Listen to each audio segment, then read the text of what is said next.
जैन बेटा, class 12th maths में हम चैप्टर डिफरेंशिएशन कर रहे हैं। डिफरेंशिएशन में एक्सरसाइज 5.6 है। ठीक है बेटा, अभी तक हमने जो है लॉग तक कर लिया है।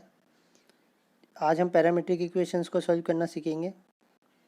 अगर हमारे पास कोई भी कर्व है, मान लीजिए सर्कल है, सर्कल में हमें पॉइंट मानना हो तो एक्स वाई मानना जाता है, ठीक है ना। और अगर हमें कोई पर्टिकुलर दूसरा पॉइंट मानना हो, ठीक है ना, जो सर्कल की इक्वेशन को क्या करे, x square plus y square is equal to 1 को सेटिस्फाई करे, ठीक है कि नहीं। तो इसमें अगर हमें कोई सर्कल में पॉइंट मानना हो तो हम क्या मानेंगे, cos theta coma sine theta. तो ये जो cos theta coma sine theta है, ये कोऑर्डिनेट जो है ये इस इक्वेशन को सेटिस्फाई करेगा। रख के देख लीजिए, कोस स्क्वायर थीटा और वाई की जगह पे sine square theta, cos square plus sine square theta is equal to 1। तो यानी कि सेटिस्फाई कर गया, तो यानी कि ये भी कोऑर्डिनेट हो सकते हैं किसके, सर्कल के, ठीक है कि नहीं है। तो ये पर्टिकुलर कोऑर्डिनेट निकल के आ गए उस कर्व के। जब भी वो कर्व एज्यूम किया जाएगा तो उसमें जो भी अगर कोऑर्डिनेट की रिक्वायरमेंट होगी तो उसकी जगह पे हम ये रख सकते हैं, सही है नहीं है। तो एक्स इज इक्वल टू क्या हो जाएगा, कॉस थीटा, और वाई इज इक्वल टू क्या हो जाएगा बेटा, साइन थीटा। ये लो, सही है कि नहीं है। तो ये x is equal to cos theta और y is equal to sine theta, ये कहलाती है क्या, पैरामीट्रिक इक्वेशन, ठीक है नहीं है। तो ये हमारी क्या हो जाएगी, पैरामीट्रिक इक्वेशन हो जाएगी। अब आप बात को समझे होंगे, इससे हमें कोई लेना देना नहीं है, हमें तो इक्वेशन तैयार मिलेगी, हमें केवल उसका डिफरेंशिएशन करना है। जैसे ये है, पहचानना आप समझ ही गए होंगे, एक्स की वैल्यू भी दे रखी होगी और अलग से वाई की वैल्यू भी दे रखी होगी। ये इक्वेशन आपको रेडीमेड मिलेगी, एक्स इजिकल टू इतना, वाई इजिकल टू इतना। तो वो आपसे क्वेश्चन में कह देगा find d y by d x of the parametric equation, ठीक है कि नहीं है। यहाँ पे जो ए है ये कांस्टेंट है, तो आपका वेरिएबल टी है, तो आपको डिफरेंशिएट करना है with respect to t, clear है। तो ये क्या हो जाएगा, d x by d t. तो 2a तो कांस्टेंट है, टी स्क्वायर का क्या हो जाएगा, 2t हो जाएगा। तो यहाँ पे a यूँ ही रहेगा, t की पावर 4 का हो जाएगा 4t क्यूब, सही है कि नहीं है, 4t क्यूब हो जाएगा। मल्टीप्लाई करके 4at हो जाएगा, और यहाँ 4at क्यूब हो जाएगा d y by d t, ठीक है। अब सॉल्व करने के लिए कोई रूल नहीं है, ठीक है कि नहीं है। सॉल्व कैसे करना है वो समझिएगा।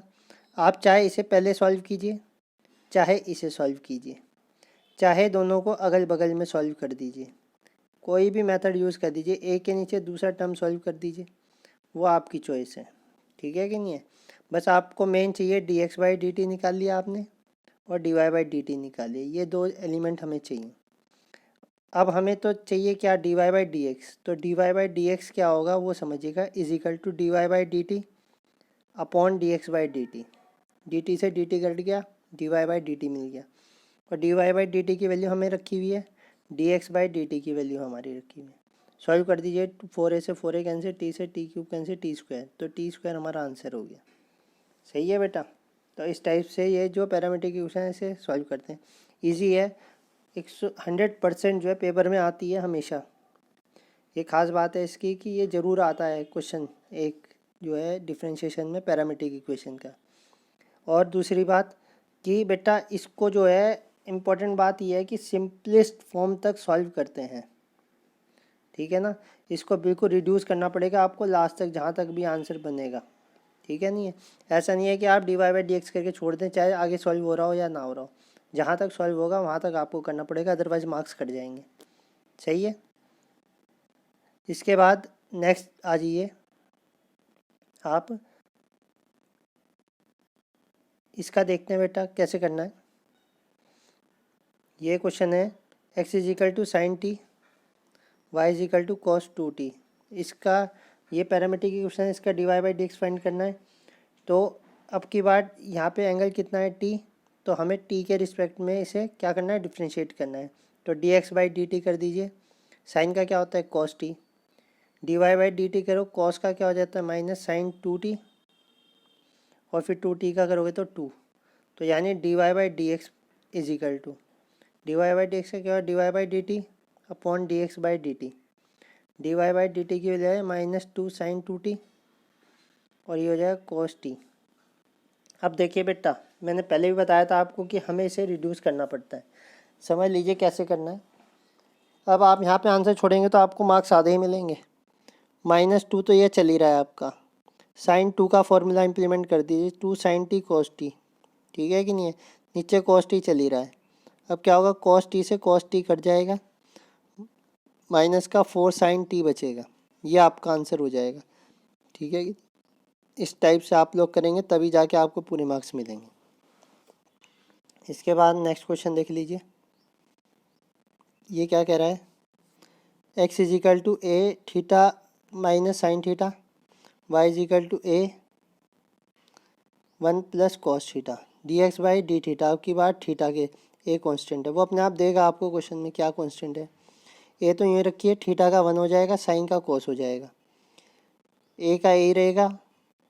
अब की बात डिफरेंशिएट थीटा के रिस्पेक्ट में करेंगे, 0 हो जाएगा 1 का, कॉस का हो जाएगा माइनस साइन थीटा, ठीक है ना। ये और ये टर्म आ गई आपकी, d y by d x के लिए d y by d theta, d x by d theta, d y by d theta की वैल्यू यहाँ रख दो, माइनस का a sine theta, d x by d theta a 1 minus cos theta, sine theta को लिख दो minus का 2 sine theta by 2 cos theta by 2, 1 minus cos theta की वैल्यू निकालोगे तो 2 साइन स्क्वायर थीटा बाई 2 आ जाएगा। 2 से 2 कैंसिल, एक साइन से एक साइन कैंसिल, तो ऊपर बचा कॉस थीटा बाई 2, नीचे बचा साइन थीटा बाई 2, ये हो गया कॉट थीटा बाई 2, ठीक है। ऐसे कर लीजिएगा। इसके बाद नेक्स्ट क्वेश्चन देख लीजिए बेटा, मोस्ट इम्पॉर्टेंट क्वेश्चन है ये, इसे करिएगा। वाई वाला तो बिल्कुल आसान है, d y by d t a, अब की बार वेरिएबल टी है तो टी के रिस्पेक्ट में करेंगे, ए कांस्टेंट है, साइन का कॉस टी हो जाएगा, ये तो सिंपल है। इसका कीजिएगा, ए तो ये रहेगा, कॉस का माइनस साइन हो जाता है, लॉग का करोगे तो 1/10 टी बाई 2 हो जाएगा, टेन का करोगे तो सेक स्क्वायर टी बाई 2 हो जाएगा, टी बाई टी का करोगे तो 1/2 हो जाएगा, ठीक है। माइनस का साइन टी, 10 को साइन अपॉन कॉस कर दो, सेक स्क्वायर को 1/कॉस स्क्वायर 1/2, एक कॉस से एक कॉस कट गया, 2 sine t by 2 cos t by 2, ये हो गया। इससे क्या, साइन टी का फॉर्मूला बन गया है, sine t is equal to 2 sine t by 2 cos t by 2, ठीक है। इसके बाद आगे आइए, यहाँ तक हमने कर लिया, एलसीएम ले लीजिए, साइन माइनस का sine square t plus 1 upon sine t, a into 1 minus sine square t upon sine t, ये हो जाएगा। 1 माइनस साइन स्क्वायर क्या हो जाएगा, cos square t, d y by d t upon d x by d t, d y by d t की value ये आ गई और d x by d t की वैल्यू तो ये है ही, ठीक है। ए से ए कट जाएगा, ये साइन ऊपर आ जाएगा, एक कॉस से एक कॉस कट गया तो साइन अपॉन कॉस आ जाएगा, 10 हो जाएगा, ठीक है ना। इस टाइप से बेटा हमें डिफ्रेंशिएशन करने पड़ेंगे इसके, ज़्यादातर मैंने आपको कर दिए हैं, कल एक्सरसाइज भेजूँगा, आप लोग उसे कीजिएगा, ठीक है कि नहीं है, और देखिएगा कि कौन सा क्वेश्चन में प्रॉब्लम आ रही है। जय हिंद बेटा।